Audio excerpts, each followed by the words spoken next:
মাথাটা তো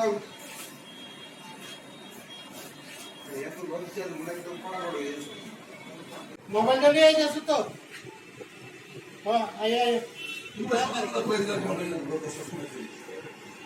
রাস্তায়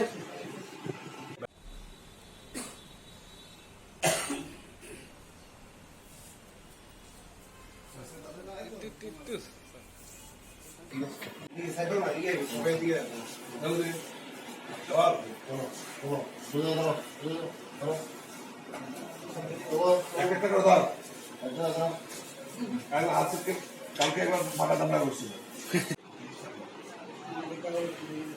না এটা বলে কিন্তু তোর যন্ত্রণায় পাগল হয়ে গেছে এদিকে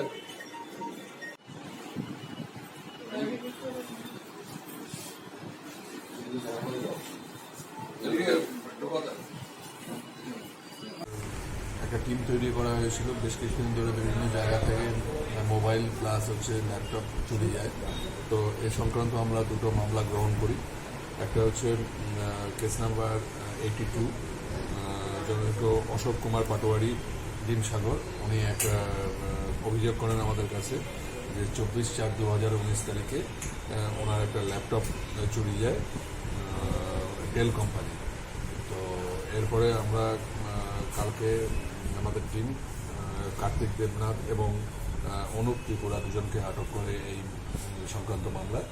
তো এখানে আটক করার পরে ওদের জিজ্ঞাসাবাদ করার পরে আমরা জানতে পারি যে মিঠুন দাস একজন আছেন, উনি এই ল্যাপটপটা রেখেছেন। এরপরে আমরা তাকে নিয়ে আমরা ওই বাড়িতে গেলে এই ল্যাপটপটা ডেল ল্যাপটপটা আমরা রিকভারি করি। তো এটার সঙ্গে আরও ওনার বাড়িতে আসুস এবং এইচপির আরও দুটো ল্যাপটপ থাকে, কিন্তু এর কোনো কাগজপত্র দেখাতে পারেনি। তো আমরা ভাবছি যে এই জিনিসটা এই যে বাকি যে দুটো আসুস এবং এইচপির যে ল্যাপটপ আছে এই দুটো চুরির ল্যাপটপ।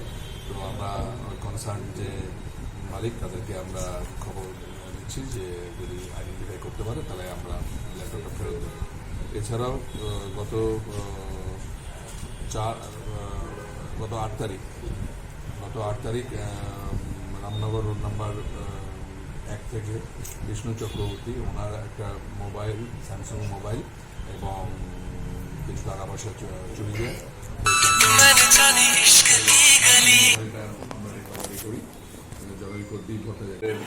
সিকিউরিটি যখন ঘুমিয়েছিল মোবাইল চার্জে রেখে তখন ওই মোবাইলটা আরেকজন তুলে নিয়ে যায়।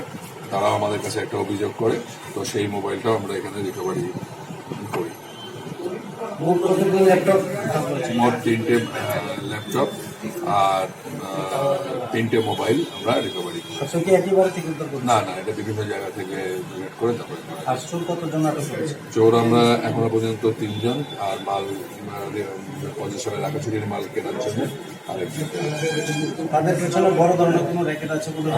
আমরা খুঁজছি যে আর কোনো বড় ধরনের র্যাকেট আছে। আরেকটা জিনিস আপনাদেরকে আমরা জানতে চাই যে আপনারা তো জানেন যে কিছুদিন আগে যে টিসিএর যে আম্পায়ার ছিলেন শুভেন্দু চক্রবর্তী, উনি মিসিং ছিলেন। তো কালকে রাত্রিবেলায় উনি সুস্থভাবে ওনার বাড়িতে ফিরে এসেছেন।